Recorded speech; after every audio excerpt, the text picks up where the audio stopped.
ನಮಸ್ಕಾರ ಎಲ್ಲರಿಗೂ. ನಾನೀಗ ಭೂಸಂಕಲ್ಪ ಆರ್ಗ್ಯಾನಿಕ್ಸ್ ಫಾರ್ಮಲ್ಲಿ ಕೂತಿದ್ದೀನಿ. ಸೊ ನನ್ನ ಬ್ಯಾಕ್ಗ್ರೌಂಡ್ ಲೊಕೇಶನ್ ಇದೆಯಲ್ಲ, ಇವು ನಮ್ಮ ಜೀವಾಮೃತ ಡ್ರಮ್ಸ್. ನಾವು ಮೊದಲನೇದಾಗಿ ಸ್ಟಾರ್ಟ್ ಮಾಡಿದ್ದು ಮತ್ತು ಯಥೇಚ್ಛವಾಗಿ ಸೇಲ್ ಆಗ್ತಿರೋದು ನುಗ್ಗೆ ಪುಡಿ, ಆರ್ಗ್ಯಾನಿಕ್ ಮೊರಿಂಗಾ ಪೌಡ್ರು.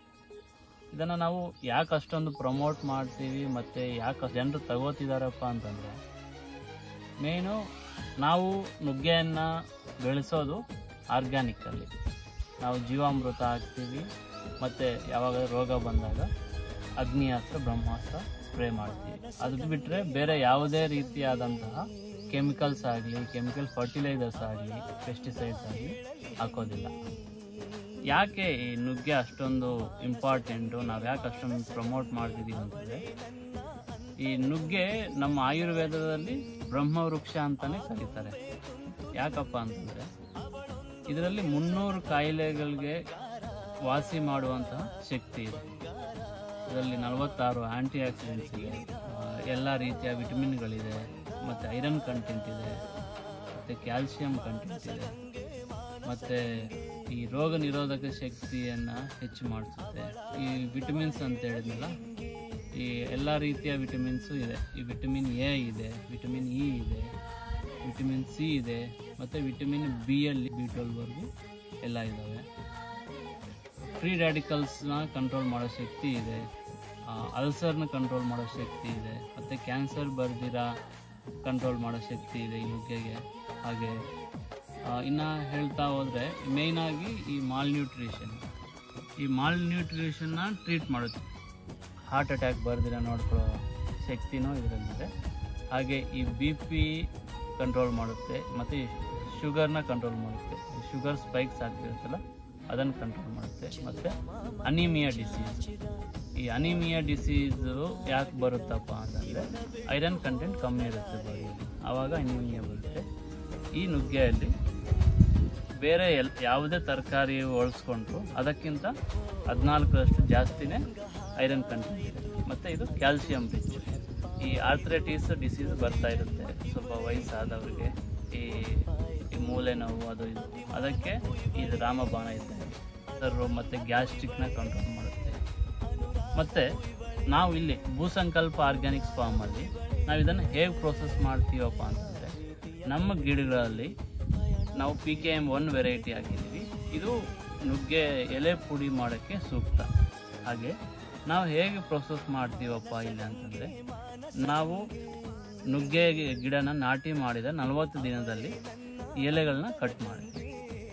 ಎಲೆಗಳನ್ನ ಕಟ್ ಮಾಡಿಬಿಟ್ಟು ಫ್ರೆಶ್ ವಾಟ್ರಲ್ಲಿ ಕ್ಲೀನಾಗಿ ತೊಳೆದುಬಿಟ್ಟು ನಾವು ಅದನ್ನು ಸೋಲಾರ್ ಡ್ರೈ ಮಾಡ್ತೀವಿ. ಇದನ್ನು ನಾವು ಬೇಕಿದ್ರೆ ಮನೆಯಲ್ಲಾದರೂ ಒಣಗಿಸ್ಬೋದು, ಇಲ್ಲ ಸೋಲಾರ್ ಡ್ರೈಯರೆಲ್ಲ ಆಗ್ಬೋದು. ಬಟ್ ಒಂದು ತಪ್ಪು ಮಾಡಬಾರ್ದು, ನಾವು ಬಿಸಿಲಿಗೆ ಒಣಗಿಸ್ಬಾರ್ದು. ಈ ಸೂರ್ಯನ ಕಿರಣಗಳು ಡೈರೆಕ್ಟಾಗಿ ಬಿದ್ದಾಗ ಆ ಎಲೆಗಳಲ್ಲಿ ನ್ಯೂಟ್ರಿಯೆಂಟ್ಸ್ನ ಅಬ್ಸರ್ವ್ ಮಾಡ್ಕೊಳ್ಳುತ್ತೆ. ಅದೇ ನಾವು ಈ ಸೋಲಾರ್ ಡ್ರೈಯರಲ್ಲಿ ಇಲ್ಲ ನೆರಳಿಗೆ ಒಣಗಿಸಿದಾಗ ಬರೀ ವಾಟರ್ ಕಂಟೆಂಟ್ ಅನ್ನೋದು ಎವಾಪರೇಟ್ ಆಗುತ್ತೆ. ಅದರಲ್ಲಿ ಬೇಕಾಗಿರೋ ನ್ಯೂಟ್ರಿಯೆಂಟ್ಸು, ಆ್ಯಂಟಿ ಆಕ್ಸಿಡೆಂಟ್ಸು ಹಂಗೆ ಉಳಿದಿರ್ತವೆ. ಅದಕ್ಕೆ ನೀವು ಏನಾದರೂ ಮನೆಯಲ್ಲೇ ಮಾಡ್ಕೋಬೇಕು ಅಂತಂತಂದರೆ, ನಿಮ್ಮ ಹತ್ರ ಸೋಲಾರ್ ಡ್ರೈಯರು ಇಲ್ಲ ಅಂತಂದರೆ ಅವಾಗ ನೀವು ಮನೆಯಲ್ಲೇ ಒಣಗಿಸ್ಕೊಳ್ಳಿ. ಒಂದು 4 ದಿನ ಅದರಲ್ಲಿ ಒಣಗುತ್ತೆ.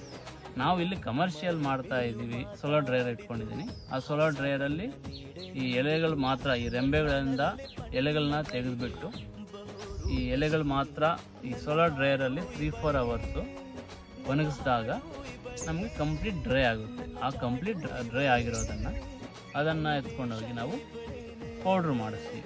ಸೊ ಇದನ್ನು ಹೇಗೆ ಉಪಯೋಗಿಸ್ಬೇಕಪ್ಪ ಅಂತಂದರೆ, ಸ್ಟಾರ್ಟಿಂಗಲ್ಲಿ ಒಂದು ಅರ್ಧ ಸ್ಪೂನ್, ಒಂದು 5 ಗ್ರಾಮ್ ಅಷ್ಟು ಪುಡಿನ ಒಬ್ಬೊಬ್ಬರು ಸೇವನೆ ಮಾಡಿ. ಇದನ್ನು ನೀವು 3 ರೀತಿ ಯೂಸ್ ಮಾಡ್ಬೋದು. ಒಂದು ಏನಪ್ಪ ಅಂತಂದರೆ, ಒಂದು ಅರ್ಧ ಸ್ಪೂನಷ್ಟು ಒಂದು ಪಾತ್ರೆಯಲ್ಲಿ ಹಾಕಿ, ಒಂದು ಗ್ಲಾಸ್ ವಾಟ್ರ್ ಹಾಕಿ, ಒಂದು ಸ್ವಲ್ಪ ಶುಂಠಿ, ಒಂದು ಏಲಕ್ಕಿ ಹಾಕಿ, ಮತ್ತು ನಿಮಗೆ ಈ ಡೈರೆಕ್ಟಾಗಿ ಕುಡಿಯೋಕ್ಕೆ ಅಭ್ಯಾಸ ಇಲ್ಲ ಅಂತಂದರೆ ಸ್ವಲ್ಪ ಬೆಲ್ಲ ಹಾಕ್ಕೊಳ್ಳಿ. ಬೆಲ್ಲ ಹಾಕ್ಕೊಂಡು ಒಂದು 5 ನಿಮಿಷದಿಂದ 10 ನಿಮಿಷ ಕಾಯಿಸಿಬಿಟ್ಟು ಅದನ್ನು ಶೋಧಿಸ್ಕೊಂಡು ಕುಡಿಬೋದು. ಇದೊಂದು. ನೆಕ್ಸ್ಟು ಡೈರೆಕ್ಟಾಗಿ ಮಜ್ಜಿಗೆಗೆ ಹಾಕ್ಕೊಂಡು ಕುಡಿಬೋದು. ಇನ್ನು ಮೂರನೇದು, ಇದು ಯಾವುದೂ ಆಗಿಲ್ಲ ಅಂತಂದರೆ ಈ ಸಾಂಬಾರು ಮಾಡಿದ್ದಾದಮೇಲೆ ಲಾಸ್ಟು ಇನ್ನೇನು ಸ್ಟವ್ ಆಫ್ ಮಾಡ್ತೀವಿ ಅನ್ನೋ ಟೈಮಲ್ಲಿ ಮನೆಯಲ್ಲಿ ಇಬ್ಬರು ಇದ್ದಾರೆ ಅಂದ್ಕೊಳ್ಳಿ, 1 ಸ್ಪೂನು, ಒಬ್ಬೊಬ್ರಿಗೆ ಅರ್ಧ ಸ್ಪೂನ್ ಆದಂಗೆ 1 ಸ್ಪೂನ್ ಹಾಕಿ ಚೆನ್ನಾಗಿ ಮಿಕ್ಸ್ ಮಾಡಿ ತಿನ್ಬೋದು. ಇದು ಕಹಿ ಇರಲ್ಲ. ಸೊ ಇದು ನಾವು ನುಗ್ಗೆ ಪುಡಿನ ನಮ್ಮ ಭೂಸಂಕಲ್ಪ ಆರ್ಗ್ಯಾನಿಕ್ಸ್ ಫಾರ್ಮಲ್ಲಿ ಹೇಗೆ ಮಾಡ್ತೀವಿ ಅಂತ ಹೇಳಿದ್ದೀನಿ. ಹಾಗೆ ಅದರ ಉಪಯೋಗಗಳು ಹೇಳಿದ್ದೀನಿ, ಮತ್ತು ಅದು ಹೇಗೆ ಉಪಯೋಗಿಸ್ಬೇಕು ಅಂತಲೂ ಹೇಳಿದ್ದೀನಿ. ಸೊ ಈ ವಿಡಿಯೋ ಕಂಪ್ಲೀಟಾಗಿ ನೋಡಿ, ಉಪಯೋಗ ಆಗುತ್ತೆ ನಿಮಗೆ, ಮತ್ತು ಶೇರ್ ಮಾಡಿ. Thank you.